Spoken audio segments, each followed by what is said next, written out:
coming to the tree. Strange things are happening, but stranger will it be? Are you? Are you?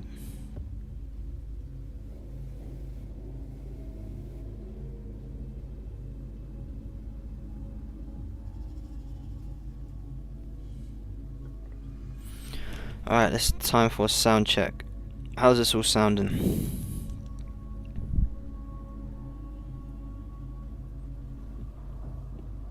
Get the stream up, have a listen.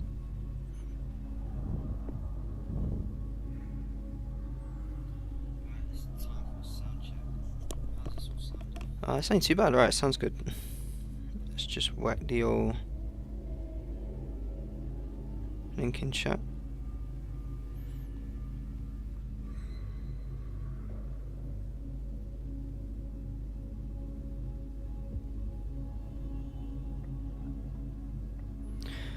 Fantastic. Stream up so I can see the chat. Beautiful. Alright. So let me explain how this is going to go, because it's going to be a little different to last time. Of course, last time we made that character and we had the sheet open and we did it as we went, because fundamentally I didn't know how the game worked, and it was a good tutorial for me to go and learn how the game works. Today's going to be slightly different. We're going to skip all of that rubbish, and instead we're going to use one of the pre-done ones that they have. So this one comes with preloaded characters that you can pick from. So I've picked for this guy, I think there was only two, basically the same person. Okay, yeah, I'll do that when I go back. I'll zoom in more when I go back onto the text. I have seen your thing though. So what we've got here is a like pre-made one, so I don't have to spend ages going through, and I don't know what all of this madness is. Okay, well I'm guessing it's just, I might have to sort out what his luck is. I can't remember what luck was. I think potentially it was one of these stats. Anyway, that's by the by. Just means that we've got something pre-done and we don't have to spend ages doing all of that. So this is our guy. We're going to walk through him. This is who we're going to try and embody for the next, what I hope to be about 2 hours. Maybe slightly less. I can't remember how long the last stream was. Maybe an hour 40. So it should be even less than that. Maybe an hour 30 this will be. So this is Ellery Woods. He is a professor. He is 40 years of age and he is a man. He is from, well no, I suppose he lives in Arkham, Massachusetts. He was born in Boston, Massachusetts. Let's have a quick cast our eyes over his stats here a little bit. Well, this is our guy firstly, which looks like any old standard Jim Bob. We're you know, that is not a man of 40 appearance, in my opinion. That's not an ugly man. 40 is like below average. If 50 is like average, because 100 is like max, 40 is like just below average. That is an average, if not above average looking gentleman. I'm not having that as a 40 anyway. We've been distracted. We've got 50 strength, meh. Good con, size, meh. Dex, fairly dexterous. App card ain't looking good, even though that killed me last time we played, but whatever. Education's looking tasty. We are highly educated, good intelligence, and a reasonable power. In terms of our actual stats, we've got meh dodge, pretty good credit rating. This guy's got good credit. Archaeology, I don't know when that's going to come in helpful for me, but okay. Good. I can speak my own language, my first foreign language, very, very well. 80. Very well can I speak my language. I'm looking for fast talk, but I can't fast talk, so I can speak my language to a proficiency of 80, but I can't 3d6 plus 5. Okay, let's do that. I need to actually get the calculator up as well.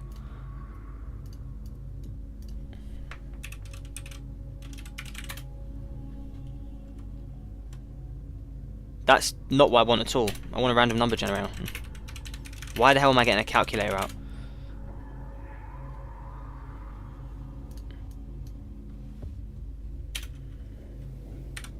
Three d6 plus 5.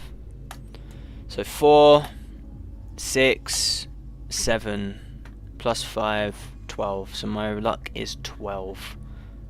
Doesn't seem right. I feel like I should be significantly more than that.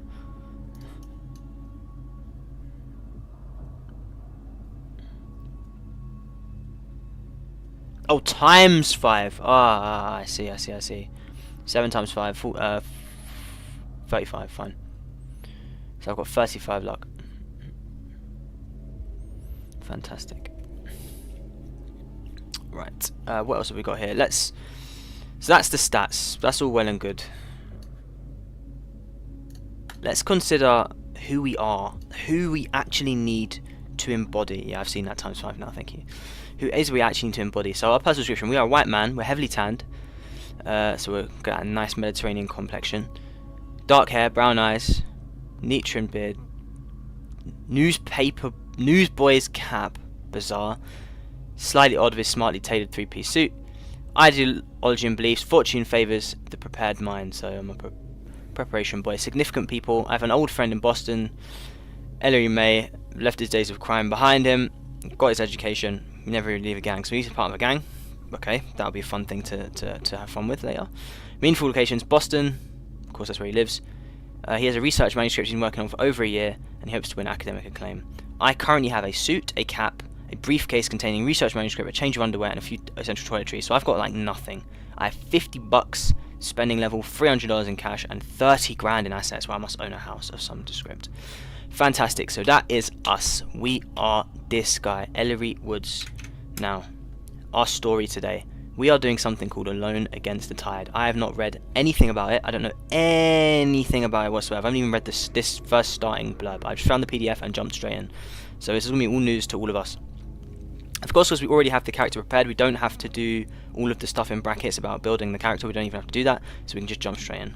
So, I've also, in case you're wondering, I have 1 hour of dark horror ambient music for reading and writing, no mid-roll ads, and I'm just going to reset that to the start before I begin. So, our story begins sometime in the 1920s, on the pier opposite the lakeside town of Esbury, Massachusetts.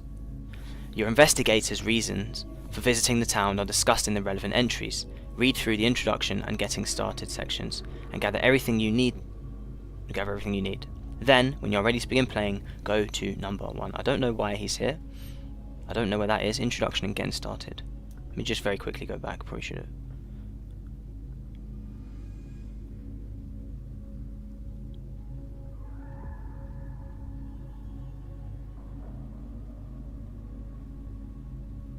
Just reading.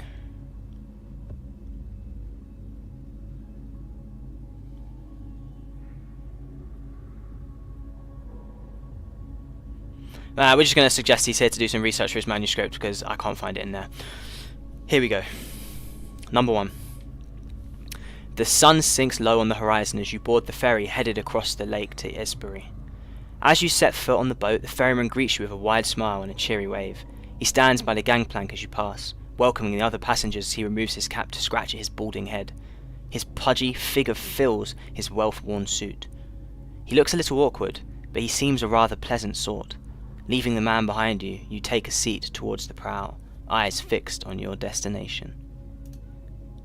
Oh, it's even got the linked thing, so we love that.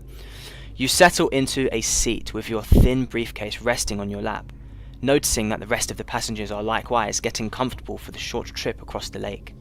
Glancing around, you catch a sight of the ferryman entering the cabin. As you sit patiently and wait for the engine to come to life, you listen to the sounds of idle chatter around you. You look out across the water and notice a thin fog beginning to form over the surface of the water as the temperature drops with the approach of night. After a few minutes, you hear the engine sputter into action and feel the ferry lurch forward. The conversations around you continue as the ferryman joins you all on deck. You can't help overhearing most of the talk, though it's surprisingly, I'm going to say banal. Banal? I'm going to go banal. Surprisingly banal. There are almost a dozen passengers on the ferry. Most of them are simply looking to spend their money during their weekend in New Esbury, and to enjoy the various shops and leisure activities the lakeside town has to offer. Many of the passengers seem to come from money, as is common in Esbury. You notice a strange look from one of the women in the group. She has a full figure and brown hair and eyes. She seems to be looking you over, admiring your features. Well, not me, because I've got a 40 app, bro. It's definitely not me. Look, check the guy behind me. So this is all create your own investigator, blah blah blah. If you're using the pre-generated one, take a look at how the characteristics have been assigned, done that. The half-fifth value's done. If you need blah blah blah, done. Fine, go to 80. The woman clearly sees something in you that she likes. Perhaps it's your looks, or a glint of intelligence in your eyes. I feel strangely noticed. She gives you a sly wink before turning back to her companions. You likewise turn your attention to the rest of the passengers. Sitting apart from the general crowd are two men in dark, well-tailored suits, whispering quietly to each other. They have unamused expressions on their faces, as if they don't seem pleased to be here. Perhaps they're on business. They're standing on business. Noticing that you're sitting alone, the ferryman approaches you and stands over you with his characteristic smile. You notice he's missing a tooth in the upper left corner of his mouth. His eyes are bright as they light upon you. "Good afternoon. You look a bit lonely there, friend. What brings you to Esbury?" Some more waffle. Oh, so if you pick different things, they give you different things to go to. Look, all these different things you can do. That's nuts. Right, I guess I'm playing as Professor, so I need to go to 23.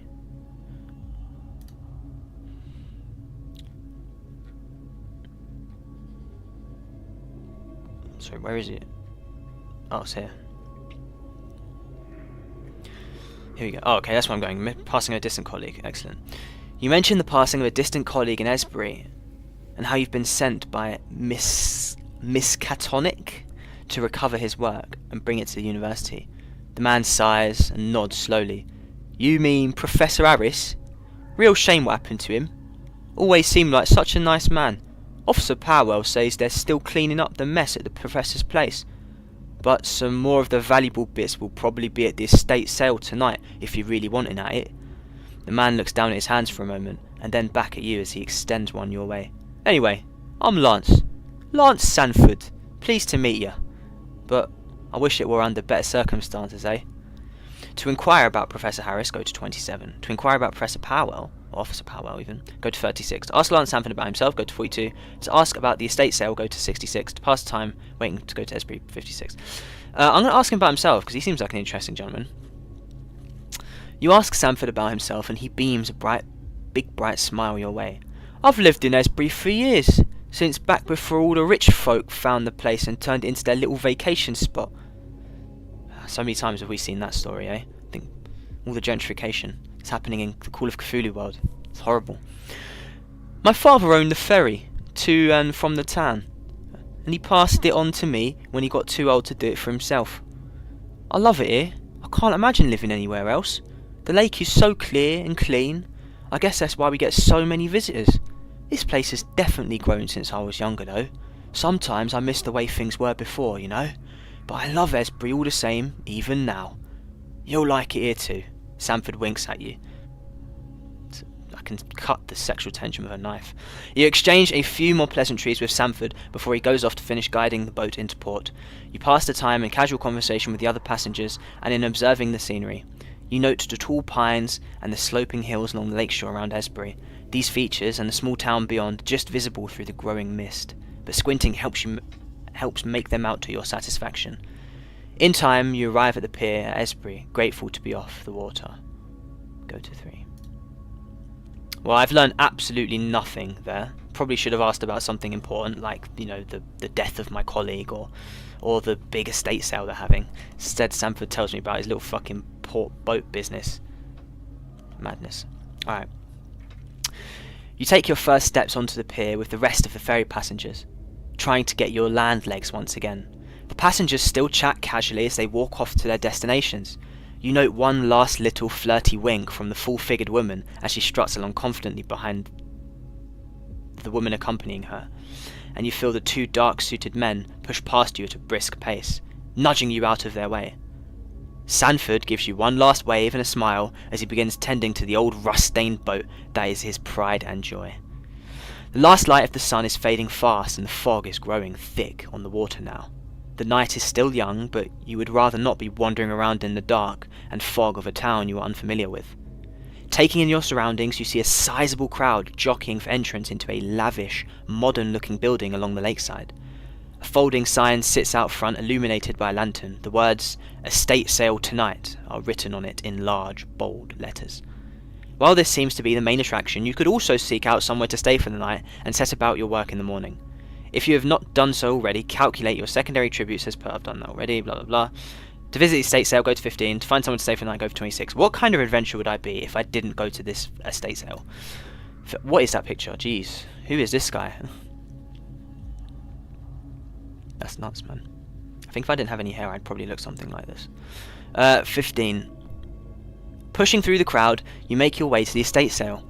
Judging by the number of people packing into the dance hall, this seems to be quite the event.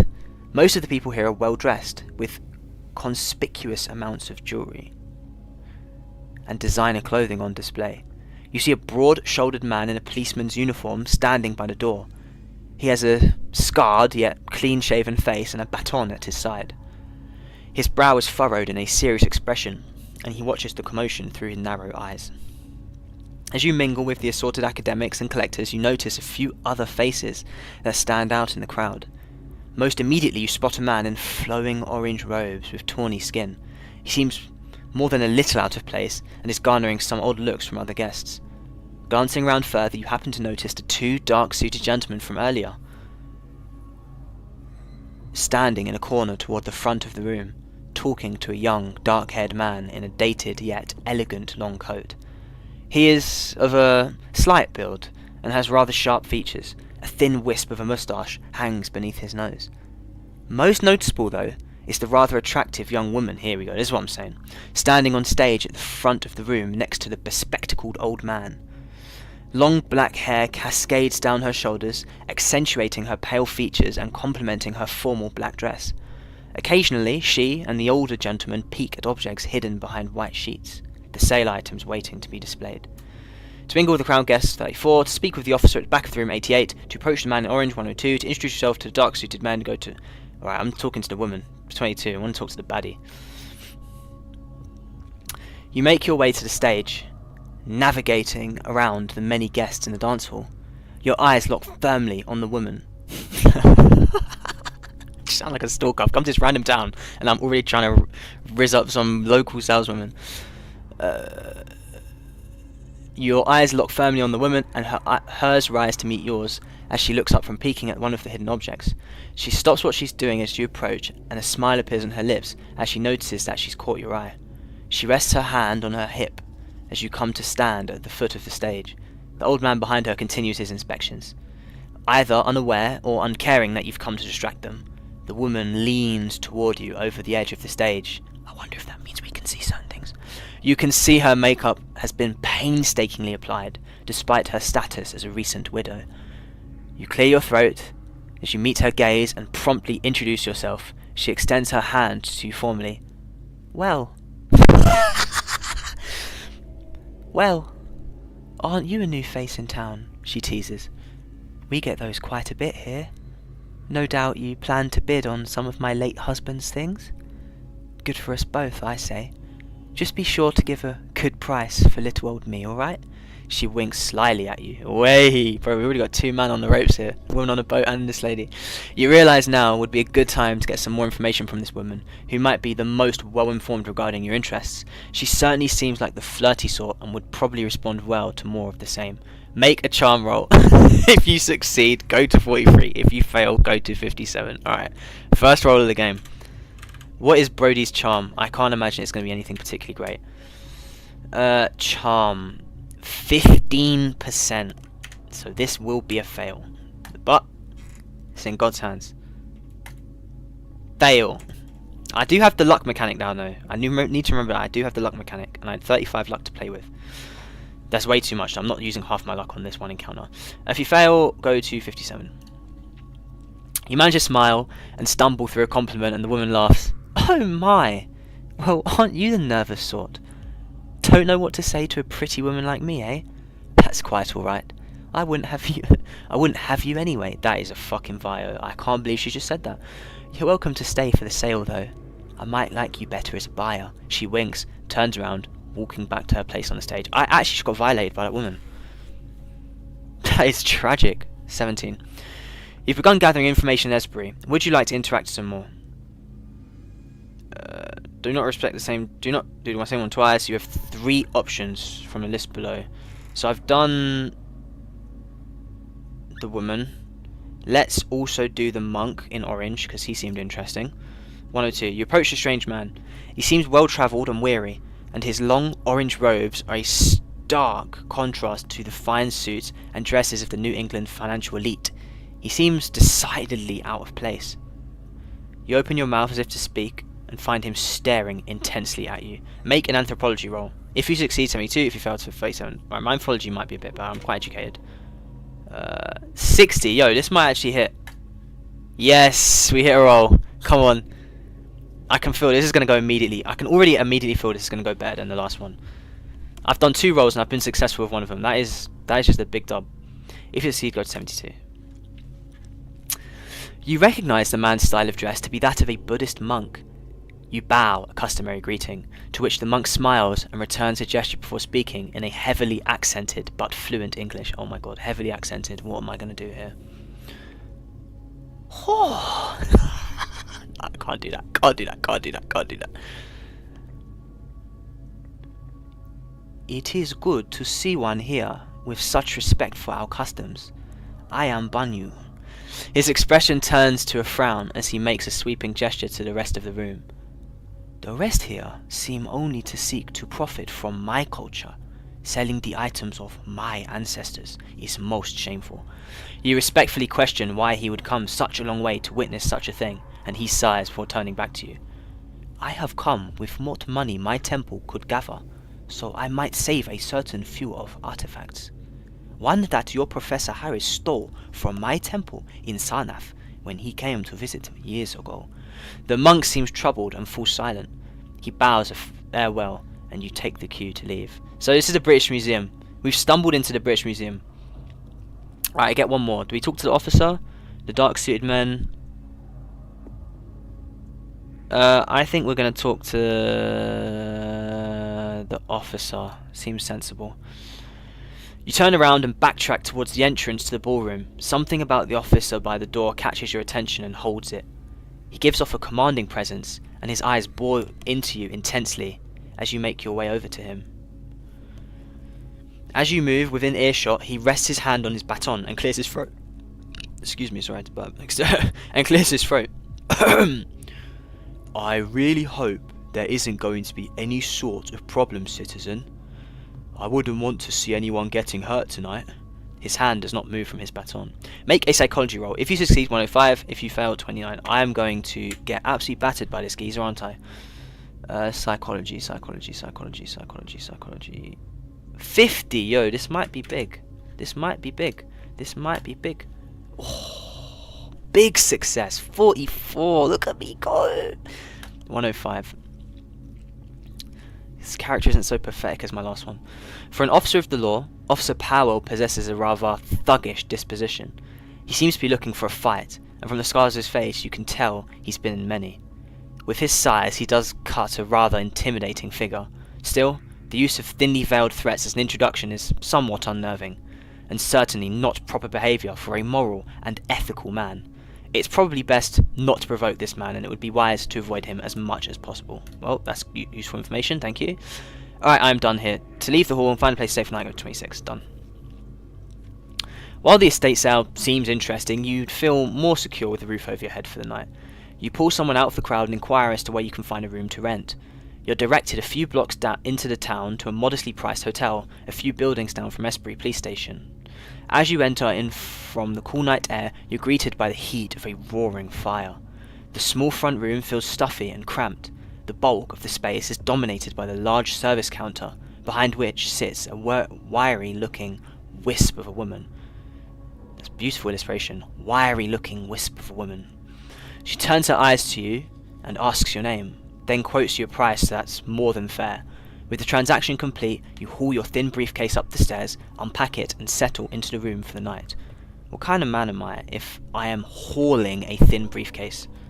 Interesting use of vocabulary. I'm hauling a thin briefcase. You don't haul a thin briefcase. You mildly carry a thin briefcase. You haul a fucking bin full of tungsten. That's what you haul. Anyway. 9. You wake up in the morning, grateful for the rest. You rise from your bed and take in the modest surroundings that make up your room. The furnishings are sparse. A small poor quality dresser and a cramped and dusty writing desk tucked in the corner. Sitting atop the desk is a plate of eggs and toast, apparently set out for you by the hotel's owner. The walls are plain and unadorned, save for a single window that faces toward the lake. However, this view is currently blocked by the incredibly thick fog. which has taken on a pale green hue. Your vision is obscured entirely, and you cannot see into the depths of that outlandish green mist. You also notice your personal belongings placed around the room exactly as you'd left them the night before. After getting dressed and eating the modest breakfast set out for you, you are ready to begin your day. You take a moment to consider what that means for you. Your mind turns to Professor Harris. If you're so inclined, you might be able to investigate the circumstances of his death further. Considering that you don't have his widow Amelia's address, you would have to start with your search, the official report filed with Officer Powell at the police station. He was that nasty looking man we met last night. Alternatively, you could take this free time to look through your belongings and examine any items you might have. The hotel owner has been in your room, so a check of your things might be in order. Or perhaps you have some other reason to look over your possessions. Finally, if you feel that your business Esbury is concluded, you could always try and find Lance Sanford at the ferry. So I could just fuck off. I could literally just fuck off home. Now, I'm an adventurer, so I'm simply not going to do that. But at this stage, I could simply fuck off home. I'm going to go through my items, because I don't trust that shady-looking wisp of a woman. Rather than single anyone or anything in particular out, you feel it would be best time... That's not right. Right, it's at the top of the page. White's put me on 34 there. A cursory inspection of your personal belongings reveals that nothing is amiss. All of your possessions are just as you left them. While you are here looking things over, you can take this opportunity to more closely scrutinise items bought at the estate sale. What? I bought items? Alternatively, you may leave and go elsewhere if your curiosity is satisfied. If you bought, and if you bought, and I didn't buy anything, so I guess we're just going to move on. To go to the police station, go to 11 to 150. If you want to fuck off, go to 153. Alright, let's go to 11. Oh, I'm a bit bummed I didn't get to buy anything. Oh well, pick the wrong ones. You step out into the greenish mist. You feel it clinging tightly to you as you make your way the short distance to the police station. Upon entering the small brick building, you are struck with a sensation of claustrophobia. The walls here are uncomfortably close together and space is tight, crammed into the tiny... I just realised I didn't actually zoom in. Let's zoom that in a little bit. Crammed into the tiny structure are a large desk, several filing cabinets, and a few chairs. A closet-sized holding cell with iron bars sits at the rear of the room. Behind the large desk is Officer Powell, smoking a cigar with his feet propped up on the table. His coat is unbuttoned and his hat lies on top of a stack of papers next to the battered old revolver. He opens one eye and frowns at you, sighing through his cigar as he straightens himself up to look presentable. If you're bothering me right now, I'm going to assume this is important. You mention that you'd like to see the police report for Professor William Harris's death, to which he replies with a snort, "You have no business dealing with that, and even if you did, this is my jurisdiction. Shove off and leave me in peace." He doesn't seem cooperative. Really? Or didn't just read that. But perhaps you could convince him that you have some special circumstances that warrant you looking through his files. Alright, fast talk. Here we go. My fast talk stat is a banging 5%. Bro, if I hit this, is wraps. This whole thing is wraps. Yeah, no. Big fail. 83. Huge fail. If you fail, go to 101. You try to convince the officer that you have a particularly good reason for needing access to the file, but he simply doesn't care. "Scram, stranger, you're ruining my smoke. If you want to dig at the dead guy, go bother his widow. Her place is over on the north side of town, right next to the church. Can't damn well miss it." Officer Powell will be no more help at this time. Yeah, bro, this guy is the worst police officer I've ever encountered. To return to the hotel, go to 122. To go to Harris's house, go to 90. Alright, let's go see Harris's house. Okay, no links there to 90, so let's go to 90 manually. You walk into town and toward the Harris address. Even knowing the location, it's difficult for you to find your way due to the unfamiliarity with the town and density of the peculiar green mist. I wonder if there's going to be something to do with this green mist later. Wink wink. As a result, it's some time before you arrive at the Harris house. As you approach the building, a man steps out of the fog, blocking your path. He is young and thin, with rather angular features, and the faint hint of a moustache atop his lip. He's dressed in a dark suit, and stares at you from beneath a flat cap. You're an unwelcome surprise. I don't know what you're looking for, but you won't find it here. Your eyes betray you as you glance at the Harris house. The man scowls visibly. Why don't you, leave the poor widow alone, you creep? If you want to bother her, you're going to have to go through old Joshua here. Capiche? Who says capiche, bro? Oh my god.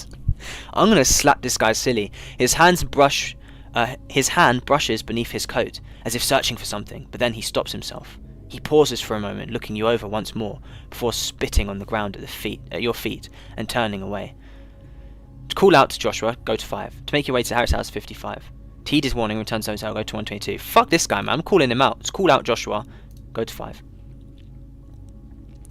You call out to Joshua to explain himself, half expecting that he will simply brush you off. Surprisingly, he turns in your direction and steps towards you. As Joshua moves closer to you, you once again make out his features despite the fog. You see now that he is visibly red in the face and his eyes are bloodshot. He is clearly livid. His hand dart beneath his coat and re-emerges holding a Colt M1911. Oh fuck me, I'm gonna get shot.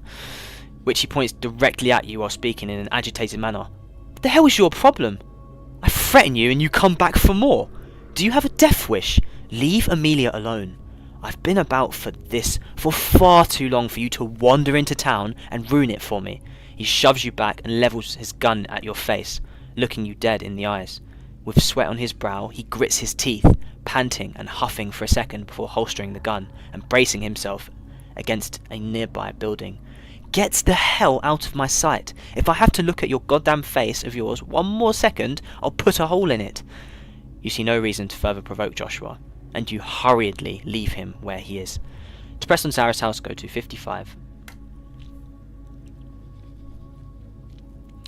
Despite Joshua's urgings, you feel compelled to speak to Amelia yourself. You approach the front of the house and note your surroundings. The house's exterior hints at the wealth of the occupants, but then again, so do most places in town. Directly across from the residence is a small church, whose religious iconography seems to have inspired the Harrises in their design of their own home. A bronze cross hangs over the front door, and decorative columns line the outside walls of the two-storey house. All in all, the architectural style is somewhat baroque, complete with a pair of carved angels lounging beneath the eaves that are just visible through the strange haze. You knock on the door and wait in the mist for a few moments, hoping for someone to hear you. Eventually, much to your relief, the widow Amelia answers the door. She's wearing a bright red dress which accents her deep crimson lipstick. She appears to have taken great care of her appearance. She flashes you a smile and invites you inside. The house opens into a large foyer, and you see various crates and bundles stacked high along the walls. Just selling off a few of the more common things. Mind the mess, the porter hasn't come for it yet. She takes you by the hand to lead you past the stacks of items, helping you to pick your way through the deceased Professor Harris's assembled possessions. She takes you into a small drawing room full of antique furniture and offers some coffee. After settling in and exchanging a few well-mannered pleasantries, you ask in more detail about the late Professor Harris. Amelia sighs theatrically and looks down at her hands. I can't imagine what you want to ask about, William. I found him in his study with the gun still in his mouth. What more could you want to know? To make a psychology roll? I'll make a psychology roll, right. Let's get it. Psychology.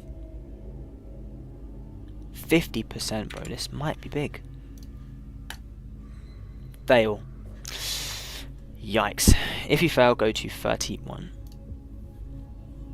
You nod sympathetically. This woman is clearly uncomfortable talking about her deceased husband, and anyone would want to put that behind them. You pause for a moment, trying to frame your next question with a measure of sensitivity.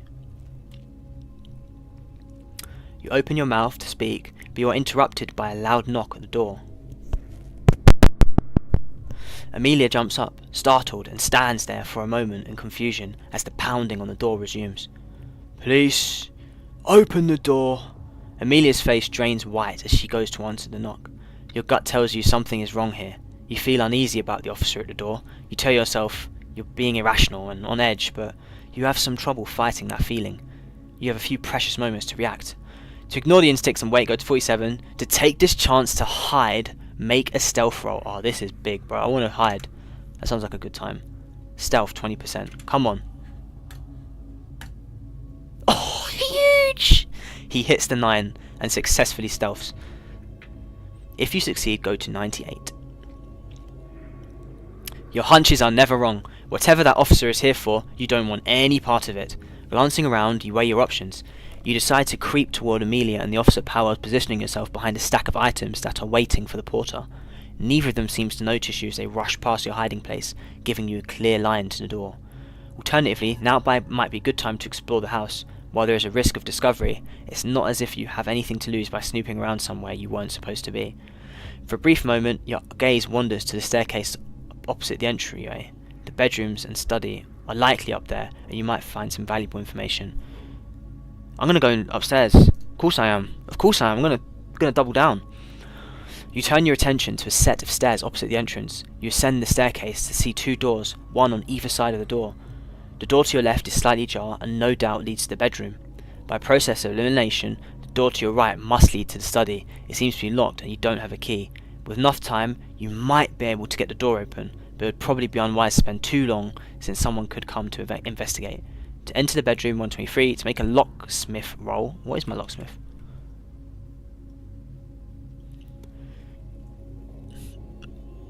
My locksmith roll is actually kind of decent. I might hit a locksmith here.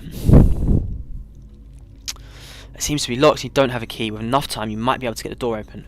Probably unwise to spend too long. I think, if you fail to roll, you may attempt to push it and roll again, but if you fail a second time, there'll be greater consequences. If you push roll and succeed, go to 108. If you fail, go to 87. I'm gonna hit the lockpick here, I think. Alright, that's a hard fail, so I'm gonna push it. Oh, fuck you. Oh, what was that, 94 up to 99? Oh, it was always bound to happen at some point, wasn't it? Oh, so what am I going to get now? Jesus, okay. There will be great consequences. If you push the roll and succeed, go to 108. If you fail, go to 87. Oh god, this is going to be bad, isn't it?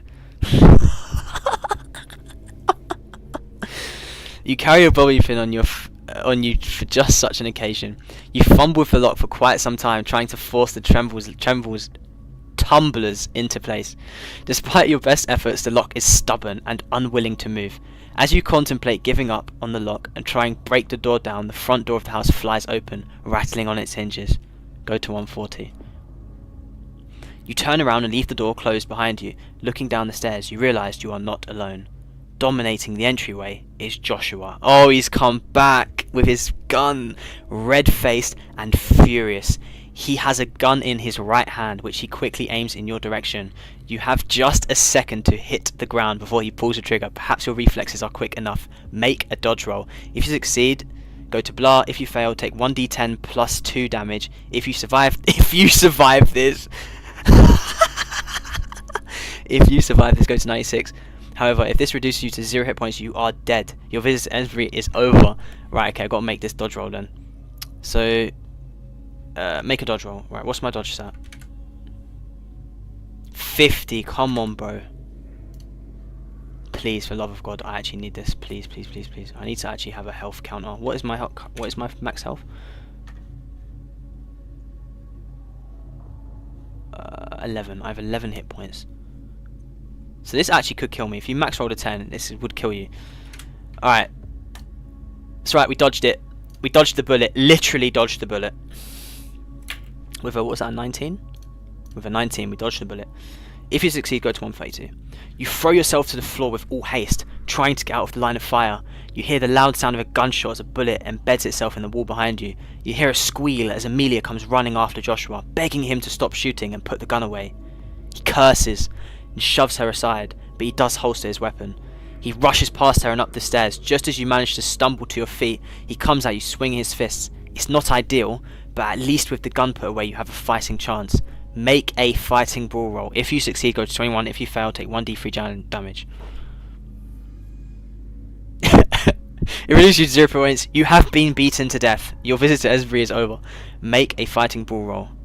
Right, what is my brawl stat? 45. You know what? Right, what's my luck? My luck was 35, so we might be able to get this under. I don't really want to take any damage here. So, let's see. Oh! Doesn't matter. We succeed anyway. This guy's about to get clapped. If you succeed, go to 21. As Joshua towers over you, fists raised in rage, an idea crosses your mind.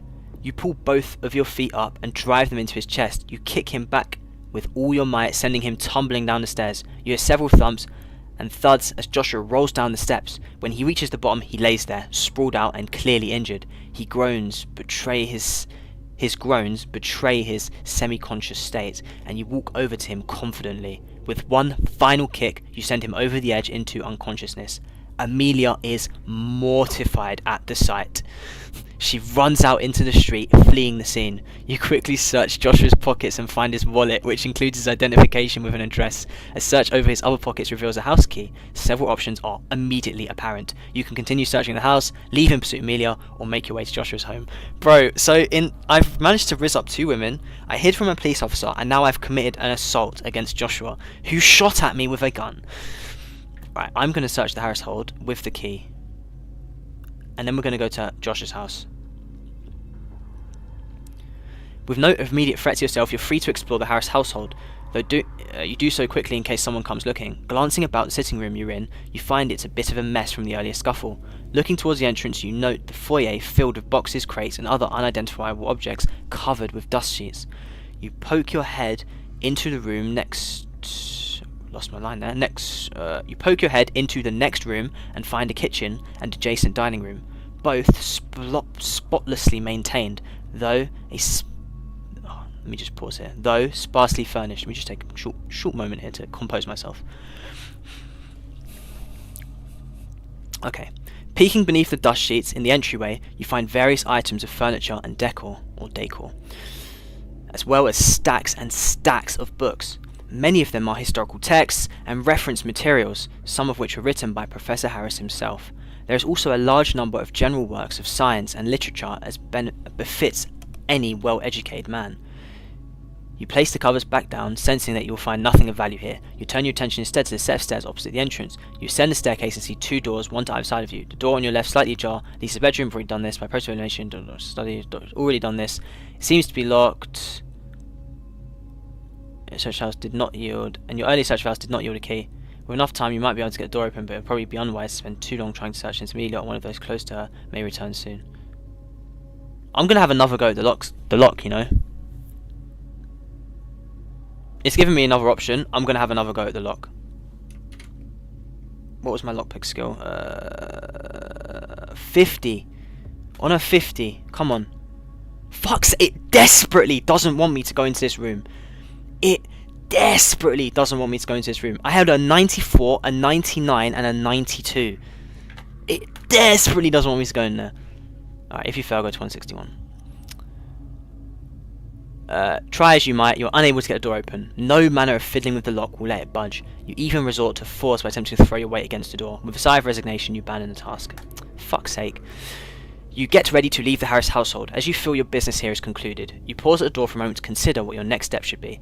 You know you spent a good deal of time at the Harris place, and though the fog prevents you from making out the time of day, you imagine there's not much daylight left. Okay, I am going to Joshua's hotel because I bullied him, and I want to know what had him so riled that he thought he could shoot a gun at me. So to investigate Joshua's house, go to 151.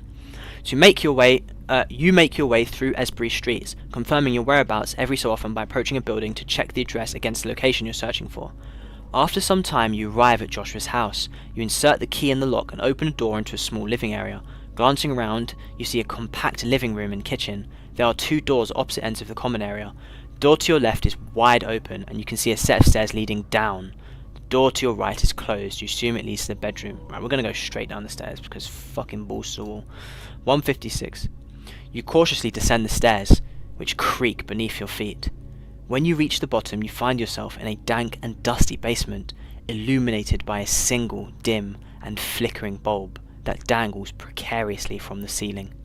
The room smells faintly of cigar smoke. We know who smokes cigars. Police Officer Powell. You notice an old table across from you which sits a strange collection of items. A pair of cracked clay cylinders, a gemstone-studded altar with curious scrolls, a stack of papers, and an unnatural-looking idol of a sea-green stone fashioned in the shape of a lizard-like creature. Behind the table is a still and other bootlegging equipment. You might consider looking over the items you found here, or you could simply leave the basement alone. I have found a ritual spot. In what world am I going to leave the ritual spot without at least attempting to do a ritual? So to look over the items, go to 210. You stand over the table of curious artifacts, confident that they have something to do with the strange events in Esbury. What strange events? There hasn't been any strange events. I've gone into some woman's house, I've tried to break into her bedroom, assaulted her boyfriend, and been to a yard sale. Granted, the green mist is a bit weird. But other than that, not much has been going on. You decide it's best to look them over and glean what information you can from them. You begin by leafing through the stacks of notes. You realise they contain some of the same characters that are written on some of the ancient items. I'm guessing these ones here on the book, dictate at the bottom of the page. You may be able to use these notes to assist any translation attempts you wish to make. There is also an empty sack on the table that was used to bring these relics here. You are free to load them back up and take them with you. Of course I'm taking them with me. After examining each item, it will be added to your inventory and you'll be redirected back to this entry or given the option to proceed as appropriate. You should not select any option more than once. Right, we're going to look at the idol first because that seems the most significant to me. You look the idol over. It's made of a sea green stone and chiselled in the likeness of a water lizard of some sort. The sculpture is grotesque and hideous, and the depiction of the lizard-like creature unnerves you. Still, the work is extremely well preserved and unquestionably ancient. You feel uncomfortable staring at the alien-looking thing for too long, so you stow it away in the sack and out of sight. Right, let's have a look at the clay cylinders. You turn the hardened clay cylinders over in your hands, your eyes falling on the large cracks running through both items. Despite this damage, their solid construction has led to the cylinder's survival throughout the ages. The most obvious quality is the strange writing that is plastered along the side of each cylinder. It's quite remarkable in that it doesn't resemble any language known to you.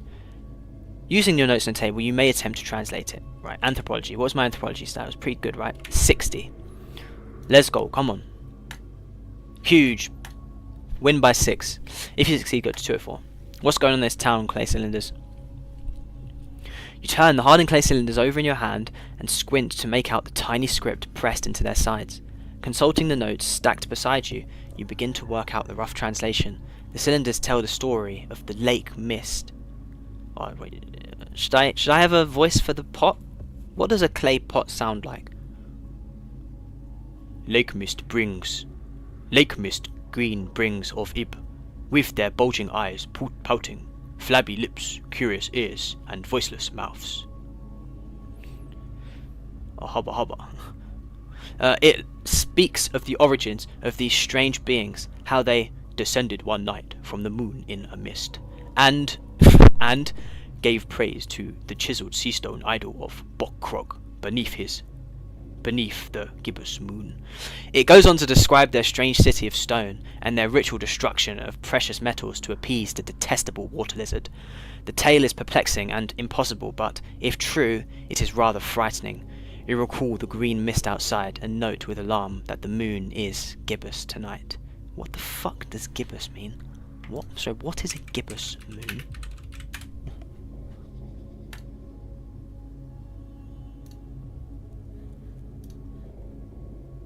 Well, it's like a little bit concealed. A warning gibbous, that says. It's like a little bit. Right, I got you. As you place the clay cylinders in a sack, you glance over at the sea green idol nearby and are further chilled by what this might portend. Increase your Cthulhu Mythos skill by 2 percentiles. Let's go. What is my current Cthulhu Mythos 0, right? So I now have 2% Cthulhu Mythos. Great. Goes to 10. Let's do the gemstone altar.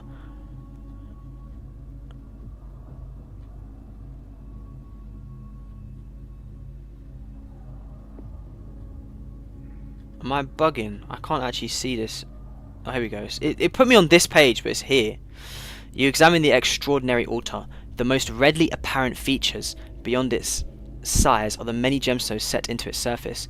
They are of a greenish yellow colour and shine even in the half light of the room.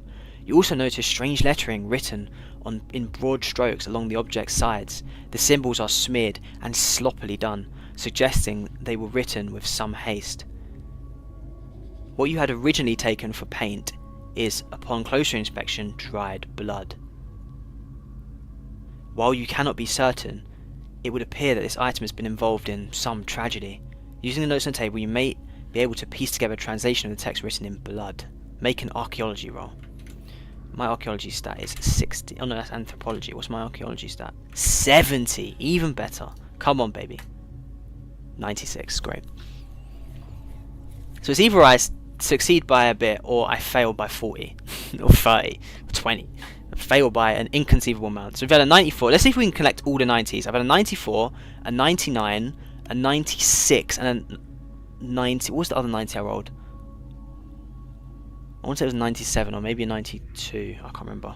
Lots of 90s. But anyway, fail. Fine. No blood text for me. Alright, back to 210. Have a quick look at the journal. Oh my god, that's a lot of text. Bloody hell, right. Looking through the book, you become deeply engrossed and spend the next few hours in study. The time spent yields valuable information. Professor Harris made several trips to India, starting about 12 years ago.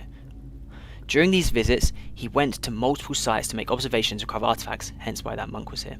His longest and most profitable trip appears to have been 10 years ago during an excursion in Sarnath, India, where he writes about recovering several items from an active Buddhist shrine. Apparently, Professor Harris had some regrets about this theft, but he couldn't resist... Sorry, that pop-up distracted me. Where the hell was I? But he couldn't resist having the artifacts for his personal collection. The description of the items he came across in Sarnath matched some of the items at the estate sale last night. The clay cylinders, the gemstone encrusted altar, and the lizard-like idol are all described in detail in the entries related to his trip to Sarnath. These same items then appear throughout the rest of his journal. He'd clearly been studying these over the past decade and developed something of a fixation with them. It was the idol that initially caught Harris's eye, and according to him, the depiction of the great and grotesque water lizard matched no description of any known Hindu deity. Hoping to find clues to the idol's identity, Harris set about trying to translate the mysterious script on the cylinders and the altar. In doing so, he met with significant difficulty, as the text was only barely recognizable in an archaic dialect of a pre-Sanskrit language. The process was slow and painstaking until about a year ago. At this time, Professor Harris writes of having a strange and enlightening dream.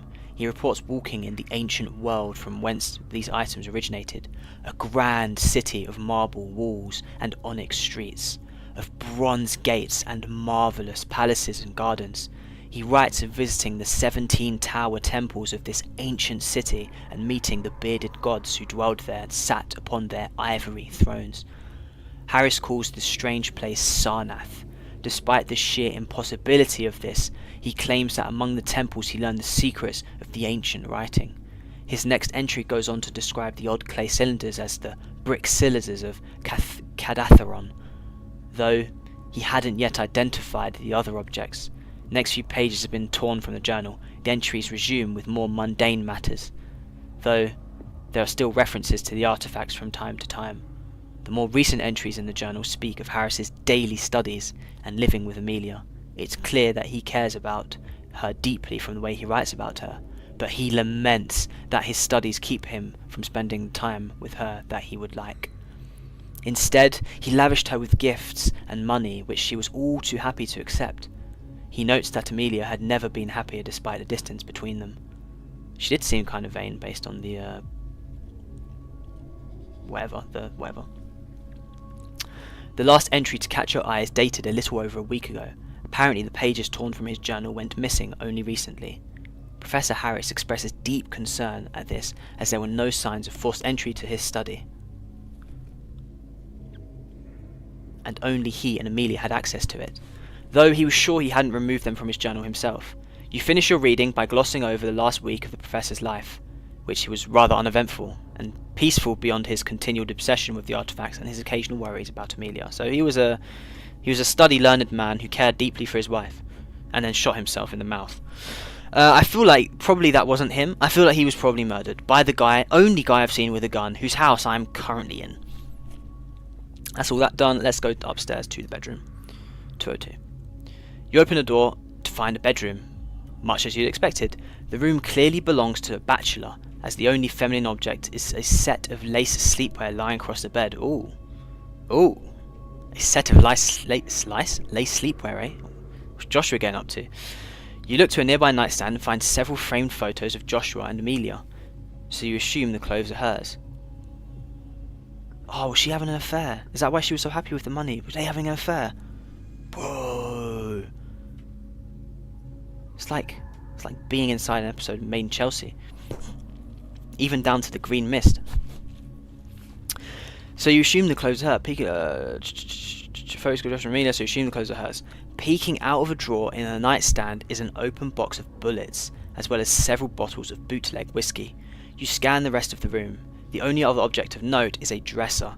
You search it and find it to be full of men's clothing, the sort that Joshua would wear.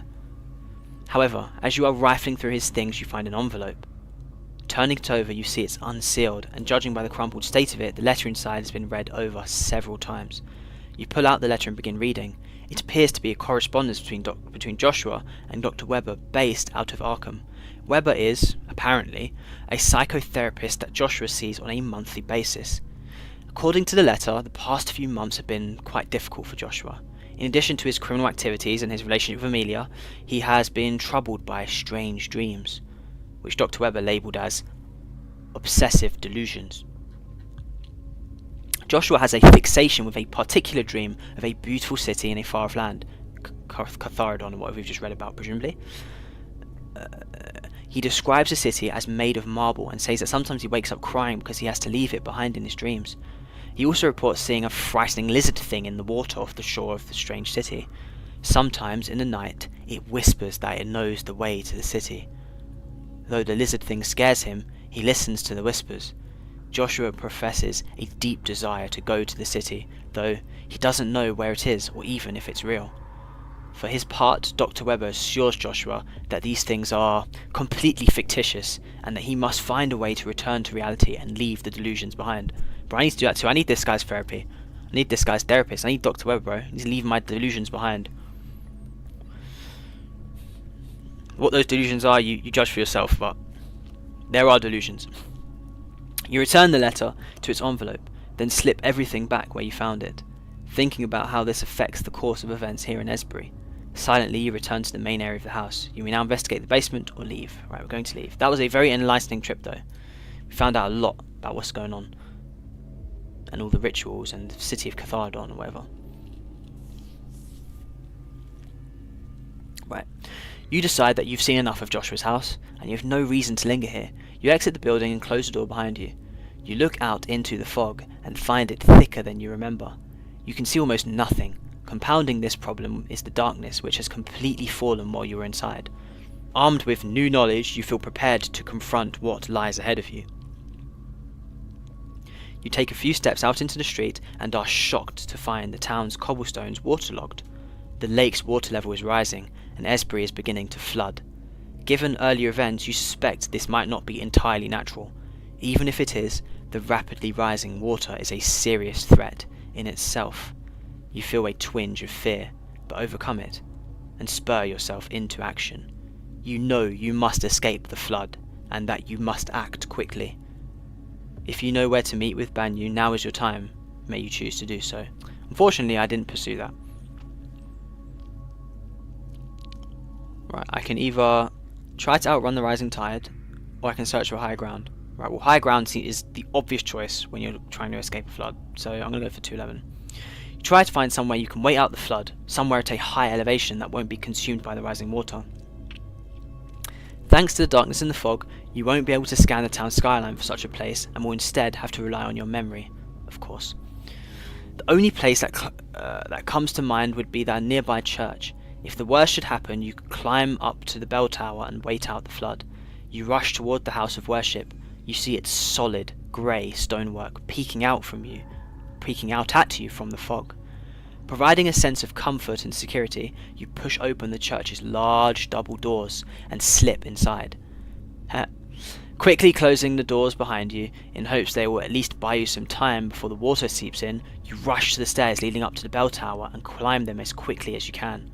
You soon find yourself looking out over Esbury. The town itself is shrouded in mist, but from this high vantage point you can see over the fog to the lake beyond. Large, undulating waves break the surface of the normally placid waters, and the stars and gibbous moon are brightly reflected from the dark backdrop. Finding yourself in relative safety, you finally have a moment to pause and reflect. You take a deep breath, bowing your head in thought, or perhaps prayer. Your mind is in a whirl, but eventually a single thought breaks through, determining your course of action. If you know a ritual chant, now is your time, you may choose to use it. But where have I missed a fucking ritual chant? I'm presuming it was what was written on the thing that I couldn't decipher. Oh well, I guess I'm going to drown and die now. That is not a good thing to see when you... That looks like a church tower. Oh fuck, I'm fucked. Right? I'm fucked.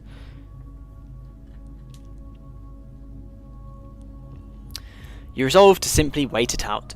You have a wonderful view of the spectacle that unfolds. The waters of the lake rise continually and rapidly. It's now at a point where you must be over some of the buildings.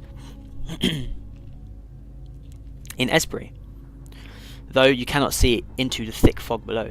You wonder at the loss of life and property.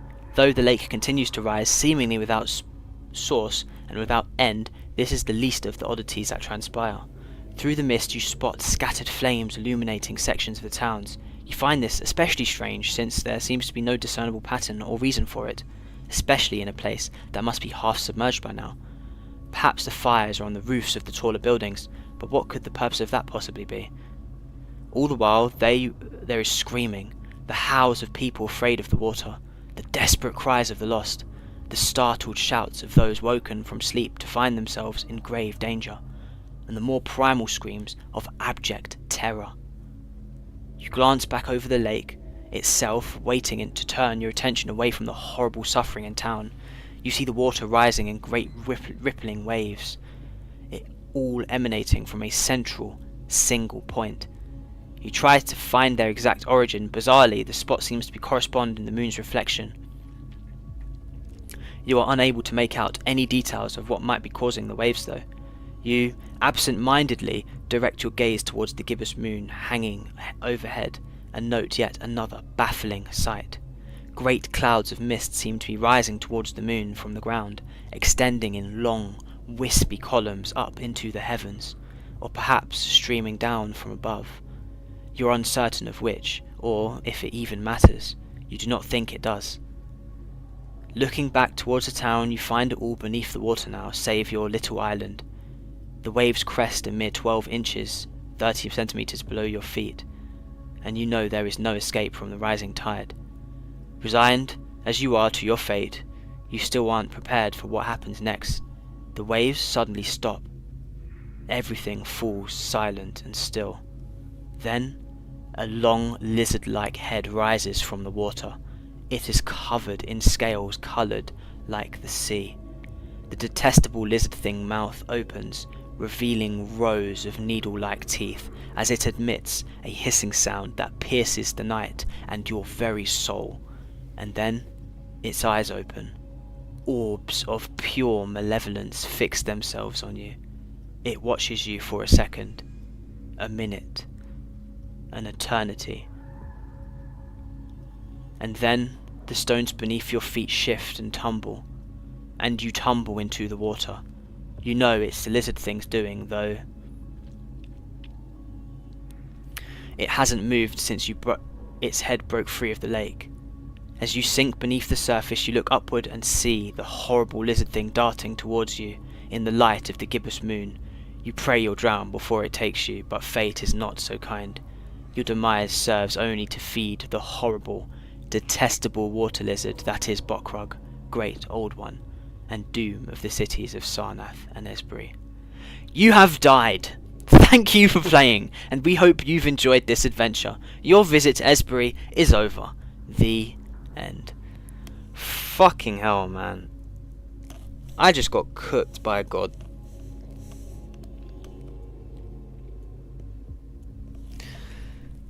Oh, dang it. I got smoked. What happened if I did the ritual chant? I need to know. If you know ritual chant, now's the time to use it. Oh, I don't know because I haven't got the number. Let's just bop back a little bit.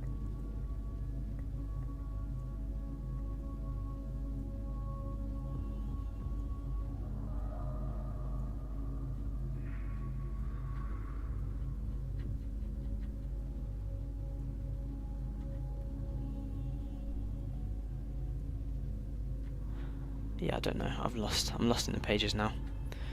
Oh, bro. Well, that was certainly a time.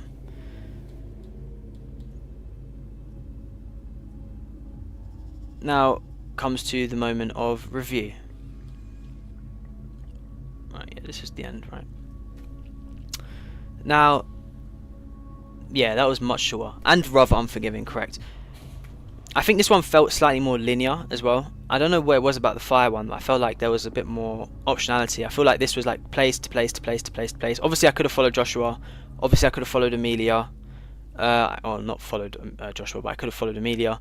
I could have clearly bought something at the thing, I could have got the translation right. There was lots of different parts where I think I could have gone slightly differently, but it did still feel a bit more linear. Still good though. Gave you all the answers towards the end, just before the final reveal, if you will. And the whole Joshua fighting bit, that was fun. All the stuff in Amelia's house, I think that might have been the funnest, the best part. Hiding from the police officer, going up the stairs, failing all the lockpicking checks, kicking Joshua down the stairs, kicking him in the head, then going to his house and breaking into his house. You know, that was all quite fun. You know, that was a nice little sequence. But generally, I think maybe the other one might have been slightly better. But then I don't know if that's just the rap that I got. Who knows, might play this and it might be significantly better if you picked a bunch of different options, but that is good. And not as long either. I think, how long has this been going for? Just over an hour. In fact, yeah, I think the music just ended. It did, yeah, wow. Would you look at that? Well, thank you for being with us for another story time with NatheeCas. They're good fun. I will do another one. I found there is more. There's like loads of different ones. There's Alone Against the Tide, Alone Against the Dark, Alone Against the Ice, Alone Against the Blah, Alone Against the Blah, Alone Against the Blah. There's like loads of different ones. So I'll do another one another day. Maybe Alone Against the Ice next, or Cold, or whatever it was. But for now, I think that's it. This is a nice screen to end on. In fact, I'm a streamer. I have an end screen. I'm going to use the end screen I have because I'm a streamer. There we go. This same old end screen that Brian drafted for me many moons ago that I will update eventually.